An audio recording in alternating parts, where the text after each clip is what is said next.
Hello beautiful friends, I hope you're all doing incredibly well.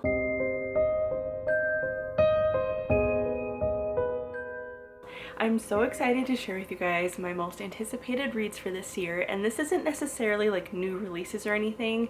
Some of them are, but most of them are just books that I'm personally excited to read this year.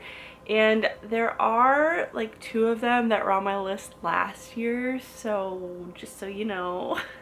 But I actually have a plan to really read them this year, so I'll get to that later.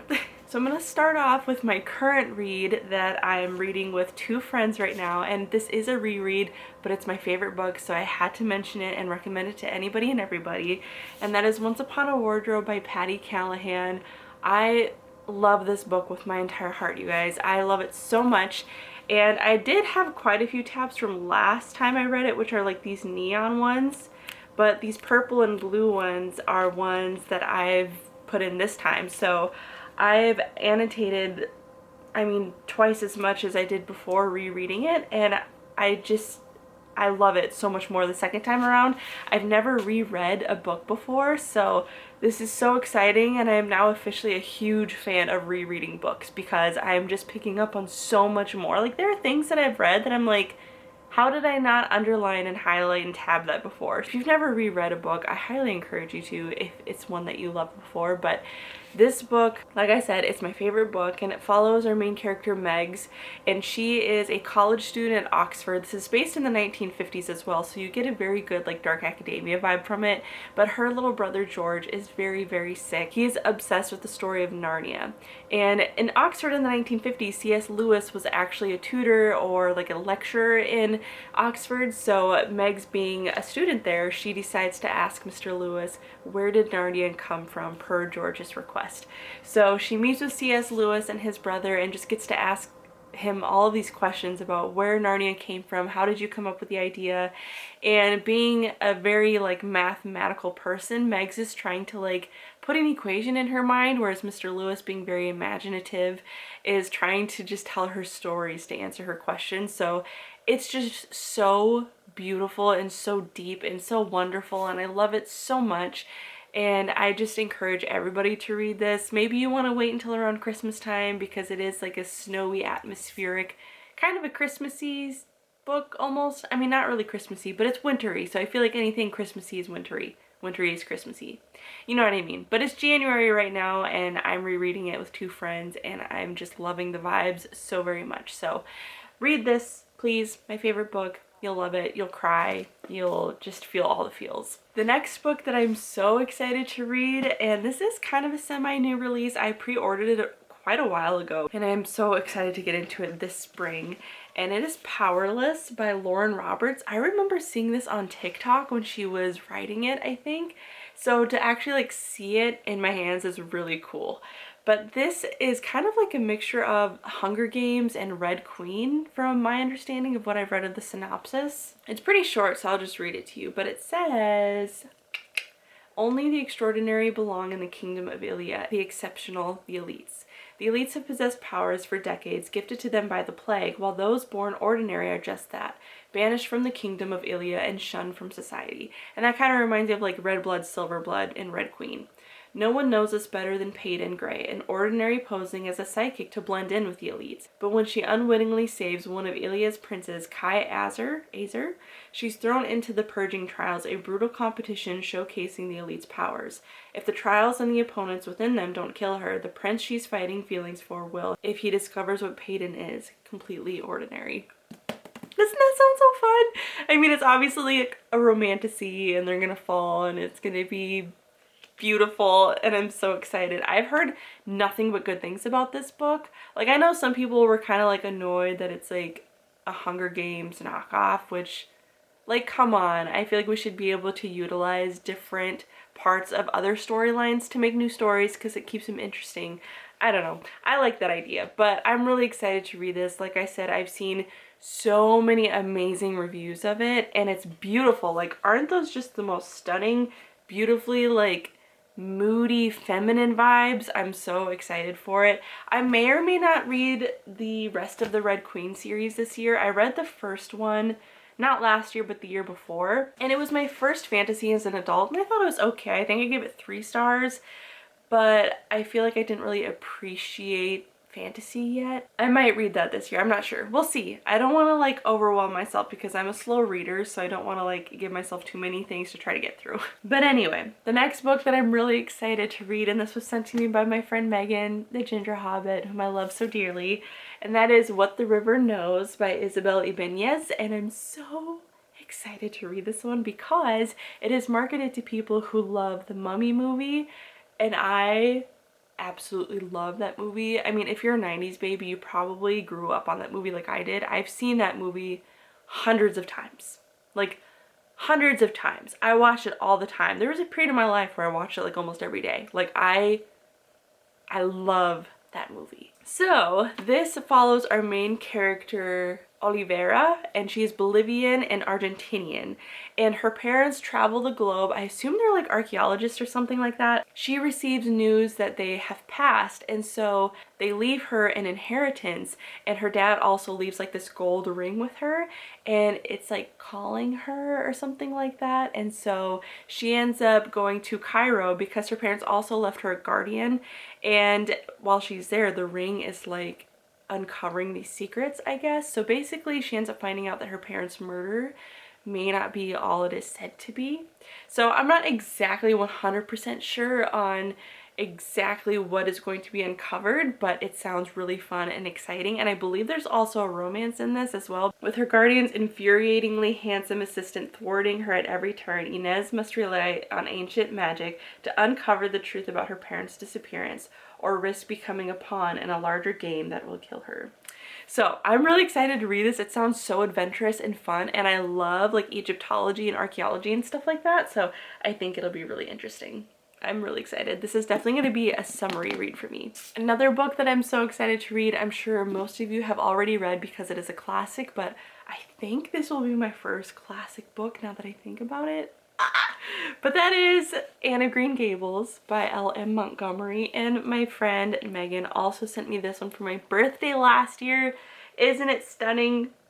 Oh, it's so beautiful, and I love it so much, and I'm so excited to read this one. Honestly, I don't know exactly the plot of Anne of Green Gables because I know there are a lot of different stories. I just know that Anne, a little redheaded girl, and I think she's an orphan, and goes to Avonlea to live with her, well, I guess adopted parents, and I'm just really excited to read it because I know that Anne is very imaginative and atmospheric and loves and appreciates life and imagination and beauty, so I'm really excited to read this one, and I think it'll be lovely to read in the spring when everything's blooming, and I'm just really looking forward to getting lost in a beautiful story. Up next is A Wilderness of Stars by Shay Earnshaw, and I did get this book I think last year, maybe the year before. It might have been the beginning of last year because I pre-ordered this one, and because of that I actually got an autographed copy, which is really exciting. And I also got like a cute little art print of the main character Vega. But this follows our main character Vega, who lives in this like village kind of a town thing that's like enclosed. They don't leave at all because the outside world is dangerous, which kind of reminds me of her other book called History of Wild Places, which was a really great book. So she leaves because she sees an omen in the sky, so basically like a constellation, and she finds the outside world to be far dangerous than she thought it was going to be. She also has a secret, which is that she is the last astronomer. And with that, I believe is like the secret knowledge of her being able to discover a cure for what's plaguing people outside of their village. So it sounds kind of complicated because it's very vague. Like, I know that there's probably a lot more details that need to be known in order to explain this accurately, but I think it sounds really fun and adventurous, and I love Shay Earnshaw's writing. I haven't read one of her books in quite a while, but I do really enjoy how poetic and descriptive that she is. I think the last book that I read by her was Long Live the Pumpkin Queen last year, which was Sally's story from Nightmare Before Christmas, and I really loved it. But I'm just really excited to get back into her writing again because, like I said, her writing is so beautiful, and I think she's in the process of writing a new book, which is really exciting. But anyway, yeah, I'm really looking forward to reading this one. I think I might save this for summertime, maybe spring. We shall see. The weather here is unpredictable, and I'm a seasonal reader. So we'll see what this year brings. Another book that I think I might read in the springtime is Half a Soul by Olivia Atwater. And I got this one I think last year as well, but this is like a fae story, and I'm told that this is more traditional with like the fae being kind of sneaky, bad, malicious kind of creatures, so that sounds really fun. But the synopsis is semi-short, so I think I'll just read it to you guys. But it says, ever since she was cursed by a fairy, Theodora Eddings has had no sense of fear or embarrassment, an unfortunate condition that leaves her prone to accidental scandal. Dora hopes to be a quiet, sensible wallflower during the London season, but when Elias Wilder, the handsome, peculiar, and utterly ill-mannered Lord Sorcier, discovers her condition, she is instead drawn into dangerous fairy affairs. If her reputation can survive both her curse and her sudden connection with the least liked man in all high society, then she and her family may yet reclaim their normal place in the world. But the longer Dora spends with Elias, the more she begins to suspect that one may indeed fall in love even with only half a soul. So I think it's when the fairy cursed her, it took half of her soul. But I think it just sounds really cute because, like, being able to fall in love with half a soul, like, that just sounds so sweet. I think this is going to be an entertaining story for sure, because I heard that this was kind of a clever story, if that makes sense. Like, the fairy being so mean and bad. I don't know. That sounds really fun to me. So I'm really excited to finally read a story that has traditional fae in them. Next book is one that I'm really looking forward to, but also kind of nervous because this is one of the most famous books of all time, and that's Redeeming Love by Francine Rivers. And again, like I said, one of the most famous stories ever. And when it comes to love stories, this is a lot of people's favorite book, so I'm kind of nervous to go into it, but I'm also really excited. And from my understanding, this is a retelling of the biblical story of Hosea, so I was not expecting the synopsis to say what it said, I guess. But it's based in the 1850s, and our main character, Angel, is in an environment where women, you know, sell themselves for money and all that kind of stuff. And so putting herself through that, she starts to feel really unworthy of love until Michael comes along. And Michael ends up marrying her and is just amazing to her, loves her, pursues her, and just adores her, but she's starting to feel guilty because of her past. And this is from my understanding from when I read the synopsis. And so she feels unworthy of love, and so she runs and discovers that she can be loved because of God and his redeeming powers in her. And it's just sounds so beautiful, and I'm sure this is probably the most famous love story for a reason, and I'm really excited to read it for myself. I might save that for around Valentine's Day. I don't know. I might wait until later in the year to read it. I don't know. But I'm really excited to read it, but as I said, also really nervous. But I think it'll be really good. The next book is one that I've had for quite a while, and I just haven't read it yet, and I don't know why, but I think I'm going to save it for June or July because it is very summery, and that is The Sunken City by Emma V.R. Noyes. I think that's how you say your name, but look at that cover. Isn't that beautiful? It looks so fun. The synopsis on this one is also pretty short, so I will read this as well. I hope you don't mind. Emer Bellamy is not a witch. Orphaned as a child and raised on a ship by the most dangerous men in the Caribbean, Emer is one thing and one thing alone, a pirate, and pirates hate magic. After a fateful storm plunges her to the depths of the ocean, Emer wakes to find herself in a strange new world, an underwater kingdom where magic exists but is strictly outlawed by the king, a man who claims to be her true father. As Emer struggles to fit into her new role as princess of the sunken city, she finds herself tangled in a web of love between two brothers, one good, one not so good, and as strange powers manifest within her, she must question everything she was raised to believe, especially if she has any hope of stopping the evil brewing at the bottom of the ocean.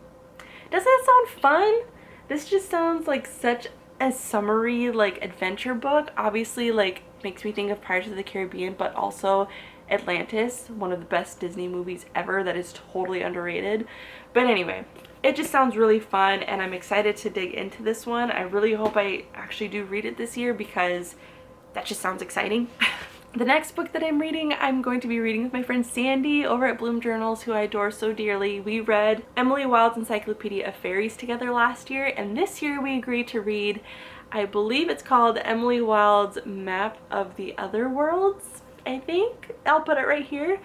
But I don't even know what the, like, synopsises of this one. I just know that we loved the first one so much and now we have to read the second one. I'm hoping we get a lot more story and update, I guess, about what happened at the end of the first book, because like I mentioned before, I really wanted the ending of the last book to slow down, but it's sped up and there's so much I need to know. So anyway, I'm really excited for that, and also to get more about Wendell because I love him. So yeah, I'll be reading that this year and I'm really excited. Okay, the two left were on my list for last year, so don't judge me. This first one is a series, well, they're both series, but this is The Girl Who Once Thrived by Lacey Marie, and I'm really looking forward to this because when my husband read the synopsis, he said it sounds like Stranger Things, and I love Stranger Things, but this is also very heavily written with biblical allegories because the author is Christian, so I'm really excited to dig into this. The synopsis is, again, really tiny, so I'll just read it really quickly. An October tragedy after a high school dance, a devastated teenage girl chosen by the Spheric Valley, the ever-changing fantasy land and its mimicking world inhabited by dark creatures, broken mirror portals, and an immobilizing watchman who happens to be much more than just a guardian. Will the girl who once thrived survive what she must face? And then this is the second book, The Unexpected Chosen. And it says, Hassad was never supposed to be like this, but a collision of spheres has changed everything. It started with fire, then the black roses and scarlet silks made their way through the land of snow and diamonds. The quiet caused confusion, the memories brought torture, and then came the darkness, the ripples, the screaming birds, the monstrous creatures.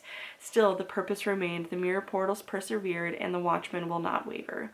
The unexpected chosen have come, and the girl who once thrived will endure a journey like none before. So this just sounds really interesting and fun, and I don't even really know what else to say. I mean, it's like a moody, dark fantasy, Christian, Stranger Things kind of a thing. I don't even know, but it sounds like a good time. So I'll probably read this one around fall since it did happen in October, the story, but we'll see. The next series, this has been on my list for so stinking long, you guys, and I know so many of you guys are gonna roll your eyes when I show it to you because, like, yeah. But I have a plan. I'm reading this in the springtime with friends, so it's actually going to happen this time. And that is The Cruel Prince. I have the whole series and I haven't read any of them, but I am going to be reading the first one very, very soon. Like, I think April-ish we decided. I'm not really sure, but regardless, it's going to get read this time. So, very excited about that. Do I actually know what it's about? Of course not. I've only had the book for 3 years. Sharpen your blade, harden your heart. Of course I want to be like them. They're beautiful as blades forged in some divine fire. They will live forever. As Cardan is even more beautiful than the rest. I hate him more than all the others. I hate him so much that sometimes when I look at him, I can hardly breathe. I know it's about Jude and Cardan. Jude's parents were murdered and her 2 sisters were stolen. 10 years later, she wants nothing more to belong there. But many of the Fae despise humans, especially Prince Cardan. To win a place at the court, she must defy him and face the consequences. So I feel like I have read the synopsis before, I just forgot it. But yeah, so I'm really excited. Again, it's another Fae story, and it sounds a little more traditional with Cardan being all like anti-human, but I don't know. Regardless, I'm stoked about it. Finally gonna read this series. So pumped. Anyway, so yeah, these are my anticipated reads for this year. I'm sure the list will get longer as I decide to buy myself more books that I don't actually need. A few other honorable mentions of books that I have that I'm excited to read is None of This Is True by Lisa Jewell, The Unfortunate Side Effects of Heartbreak and Magic by Brianne Randall, The Only One Left by Riley Sager. And then there's this other book that I just got. Somebody sent it to me. It was on my wish list. And it's called Journey to Bongaree Spring by Casey Stockton. But it is beautiful. It's like a Scottish Highlander romance story, and I'm so excited. Especially since I found out that I'm Scottish. Like, I knew I was Irish, but I didn't realize that I had Scottish in me until recently. But this was sent to me by one of my lovely subscribers on here because this was on my wish list. Thank you so much. But I am looking forward to reading this one. It is a clean romance, which I'm really excited about. And I love, like, the Scottish moody aesthetic. Like, I wish Outlander was a clean show because the story is beautiful, the characters are beautiful, the setting is beautiful, but 'tis not, unfortunately. Regardless, this I think will be able to satisfy me a little bit when it comes to wanting a Scottish romance story. So anyway, that is all that I have. I know that I will introduce more books that I'm excited to read this year later on, but for now, that is what I have. Oh, I also have Dracula that I really want to read this year. Okay, I'll give you updates later on for more books that I want to read. Anyway, thank you so much for being here. I love you so very much, and I will see you in my next video. Bye!